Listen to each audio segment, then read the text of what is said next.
I feel like I should have been here a long time ago. That's how I feel when I come to Rio, that there's something about this place that really speaks to me, and that I don't understand how this is my first time here. I'm so excited to be here, and what Nina said is true, that I really want to meet people here. I want to hear what you're working on. I want to, have conversations. So I'm going to put my timer on so I don't go on forever. So let me just do that first. Okay, so Joanna and I always talk about how, we're kind of tired of talking about the problems. Like, we have better things to do than constantly cleaning up after Elon Musk and, Sam Altman and some of the tech bros. I can't wait for the day where they just go to Mars. So let's just encourage them to do that. We can just tell them it's a great idea. Just close the door and just ship them there. So the idea is that we got into, I don't know about you, but I got into technology because I was excited to build things. I wanted to understand science. I wanted to build tools that are useful. And I didn't want to be stuck just telling other people what not to do constantly, They get $2 billion to do some really ridiculous stuff, and then we have to spend the next 100 years telling them not to do that. And then they get another $1 trillion to do whatever, and we get, peanuts to constantly tell them to not do stuff. So that model of doing things will always get us behind. We're always going to be behind. We're never going to catch up. So the idea is that we have to, put some amount of time into figuring out what we want to build, the kind of world that we want to build our coalitions, and try to execute on that world. So in some ways, this is not really public, right? So in some ways, Google really did me a favor when they fired me, because I could not stand, it was just a matter of time before I got fired. And then that got me the opportunity to think about what it is that I want to build. Because I'm stuck trying to clean up this big machine, and they're set in their ways, and they're trying to use you as a token. So that gave me the opportunity to think, okay, what foundation do I want to build? So the first thing I was thinking about is this idea, like I said, that I don't want to just talk about the issues with face recognition or issues with large language models and fight with people. I want to think about what I want to build. So I want to do both. I want to think about the harms and execute on a different future. The second thing I wanted to do was, I'm not sure if any of you remember when OpenAI was founded in 2015. Does anybody remember? Anyone? So I was a PhD student, I was a PhD student at the time, and I was so angry when these people were announced, because all of these newspapers were talking to them about these group of such wonderful altruistic men like Elon Musk and Peter Thiel. I don't know if you guys know Peter Thiel. He's such a wonderful guy, yeah. And all these billionaires came together to save us because they care so much about us. And they were so concerned about the existential risks of AI because they're so powerful. They're going to build some magical god that simultaneously will fix all of our problems, but also can kill all of us at the same time. Logic is not their forte, but that's kind of what it is. So they needed to get $1 billion to make sure that they can save all of us. Am I the only one who's just, this is a scam? I can just see this is a scam? And all the newspapers were talking about them oh yeah, they started a nonprofit and whatever. You do know that OpenAI is still a nonprofit, right? It is a nonprofit organization. They have $86 billion valuation. But if you go to their website, they have all of these charts. It looks like a money laundering scheme, Just this the board, and then this thing, that entity, and this one has all this money. They're still, so it's a scam. And so basically, so I wrote an open letter that I was going to send from a concerned scientist about OpenAI and all that. And then people were like, yeah, everybody's gonna know, that it's you, so I never sent it. But now I made it public. And so I was just really irritated with this idea that these eight white guys, so the team consisted of like 10 people, 8 white guys to 1 Asian woman, 1 white woman out of San Francisco, who are mission save humanity, and they have $1 billion just benefit. So their goal, if you see OpenAI's goal, is to create AI that's beneficial for everyone.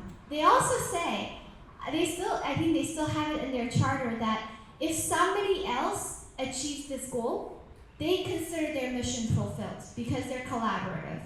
So they don't care about competition. They're such great people. So when I was thinking about creating my institute, the first thing that came to my mind is that I want to be the opposite of that. Whatever that is, I want to do the opposite. So they have 8 dudes out of Silicon Valley saving humanity. If we're gonna create, some sort of technological future, the first thing for me is that it has to be distributed. So DARE is the Distributed AI Research Institute. So it's distributed around the world, right? So we want people around the world to be able to impact technology, to influence the future of technology, right?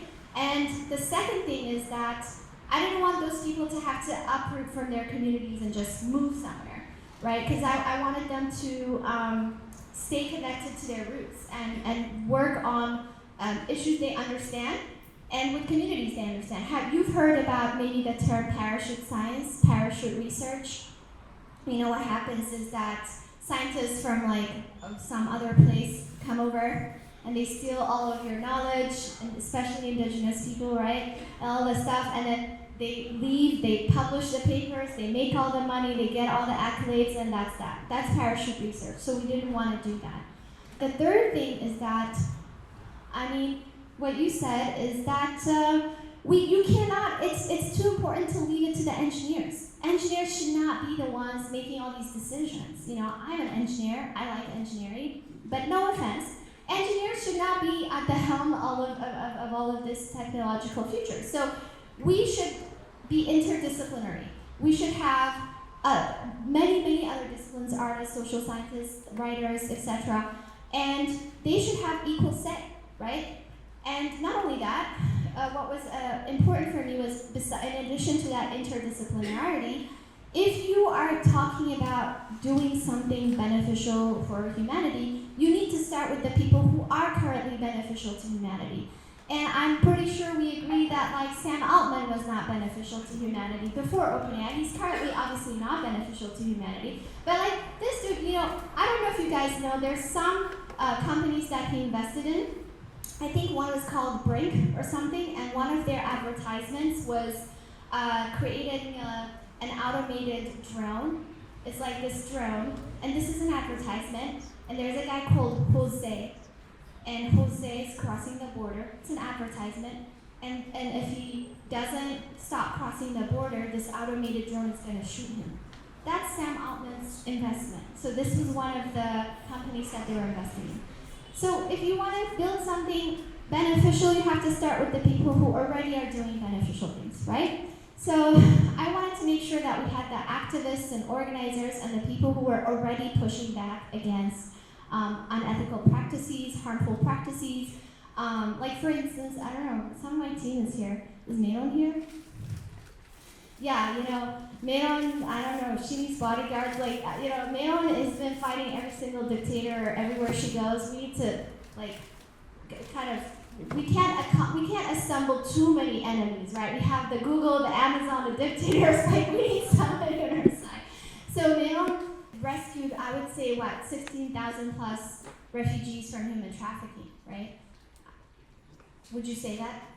You helped about 16,000 refugees? Yeah. So that's Meron.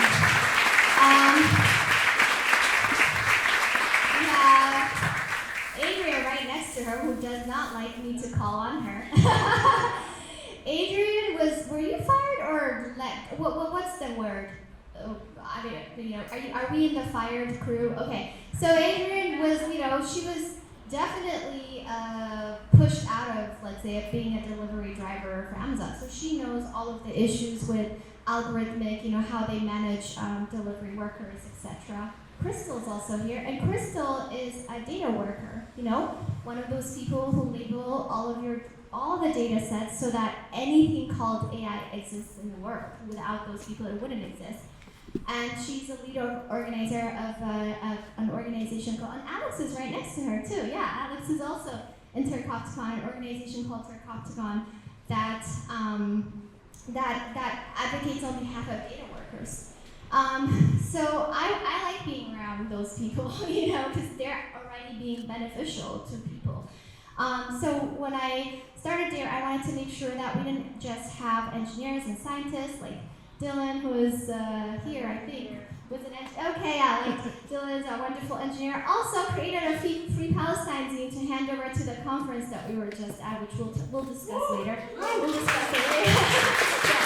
Anyway, so what I wanted to say was, for me, the foundation was the people, right? Like the people who were doing all these things. So then, that's the first thing: distributed, interdisciplinary, etc. Then, so what does it mean? How do we approach this research? So we had a research philosophy that one of the first things was to do the complete opposite of this parachute research thing. So, so that means that we want to have, we want to make sure that our tools are built from the needs of the people, and we want to make sure that we're not extractive. So that means that if you're, one example I can give you is Rasija is over there. I see you.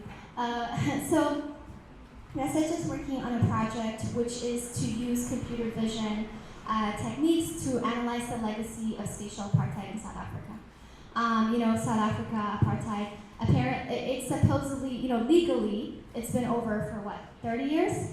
So there was just a 30-year mark. But the question is it really over? What are the lives of people post the legal fall of apartheid? So we were thinking, okay, we can use our technical skills to put data in the hands of marginalized groups. We give them data to fight for the future that we want to have. So in this case, what we know is that people living in townships were created during apartheid, and people who are not white were forced to live in these townships. And these townships had much less budget than everybody else, right? So per person, the budget was very low for these townships. And so when you look at aerial images of these places, you can still see the townships look like townships from then. The suburbs are very nice mansions, etc. So people living in townships know that their quality of life is worse. They just know this. However, they don't have data that they can go to the policy with and say to the policymakers and say, look, this is what's going on, and you need to change your policy. So what we're doing is we're using computer vision techniques to say, and then secondly, this is great, the South African government doesn't separate townships from suburbs. So they just pretend apartheid never happened, right? Because townships were a result of apartheid. If you're going to study whether people's lives in townships are better or worse post-apartheid, you first have to know where they are in the census. So that's what we're doing with, we're working on computer vision techniques to enable us to do that, so that people can have that data to then go and say, hey, we need to change this, these policies. So I want to give you another example, which is kind of like this example of AI Commons that you were talking about. Another example is that, I'm going to try not to talk about these people because I just hate them so much, but I need to get away from talking about the Sam Altmans and the OpenAIs and the whatever. But one of the things that I really dislike about what they're doing, and there are too many to list, is that they are claiming that they can build one machine that can do anything for anyone, anywhere, okay? Wherever you live. You want to see a doctor? ChatGPT will do it for you. Don't go to a doctor. Get diagnosed by ChatGPT. Do you want to go to school? Don't go to school. ChatGPT will teach you, right? Sam Altman's kid is going to go to school with a real human. But your kid, ChatGPT is going to do it for him, right? And so this is their vision, is to have this one big giant thing that can do anything for anyone. And this ridiculous vision that doesn't work is creating a move to build larger and larger and larger models with more and more and more data, more and more and more compute power. And you have more and more data, you can't make it safe because you don't even know what's in this data. You have larger and larger models, you're consuming a lot of energy and water, like you mentioned. So what we want is the complete opposite of that. So one example, recently, Meta, Facebook Meta, they created this, they had a model called No Language Left Behind. Great name. I don't know if those of you who know about George Bush, like no child left behind. Yeah, it's kind of like that. So they called it No Language Left Behind, and they claim that they have one big model that can translate, have state-of-the-art translation, automatic translation, for 200 languages, including 55 African languages. So they just put out all of this, blog posts and fanfare, and one of our fellows at DARE has a company, an Ethiopian company that does machine translation for Ethiopian and Eritrean languages. And when potential investors saw this announcement by Meta, they went to him and they told him that he should probably close his, shut down his startup. Because Meta has solved it. They have state-of-the-art translation, one model for everything, 55 African languages, blah, blah, blah, blah, blah. Let's look at 5 or 4 languages that we have. Amharic, Tigrinya, Afan Oromo, these are major languages in Ethiopia. And then we partner with another organization called Ghana NLP that's doing Twi for Ghana, and 2 dialects. And so we said, let's look at these 5 languages and see their, whether it's really state-of-the-art, what they're doing. And the quality is so bad, it's shocking. You know what I mean? In our field, you're not supposed to test on your training data, which means that you have a model, you have some data, and the data that you use to train a model and to test whether your model is doing well or not, etc., should be different. Whereas these people, some of their training data that's supposed to be human labeled is actually the output of a Google Translate system. So you're using the output of a translate system as ground truth, we call it, or human, as if it's human labeled, to train another machine translate. So all this stuff. And so we could show that actually this one, the small community-rooted organizations that each care about their own people, because each of these organizations, Asmalash is not trying to create a monopoly. He only cares about Ethiopian languages. And he knows that context really well. He cares about those people really well. Whereas for Facebook, this is the long tail. This is an unimportant group of people. So they're never going to create something that is really good for them. But at the same time, it's a double whammy because they claim to have this one model that can do anything while making sure that the actual companies that can do this really well don't have investments. So we decided what we want to do is to organize these small organizations, because we don't want them to want to have monopolies. We want them to stay small and care about their communities, and create some sort of language tech federation, a federation of these organizations, so that they can each, if there's a client or something for you, there would be an API that looks like, one thing that does many languages, that covers many translations, whatever, but on the back end, it's these many different languages that, language tech companies that are each serving their own communities. So I don't know how it's going to go. We're going to launch it in a month or 2, but the idea is that we're just very much against this one model for everything approach, one giant thing for everything approach. And so we're just trying to experiment to see what alternatives we can foster in the spirit of thinking about alternatives, staying positive, just don't think about Sam Altman, don't think about Sam Altman, just get some time to. So I'm going to stop with that. Thank you everybody for having me.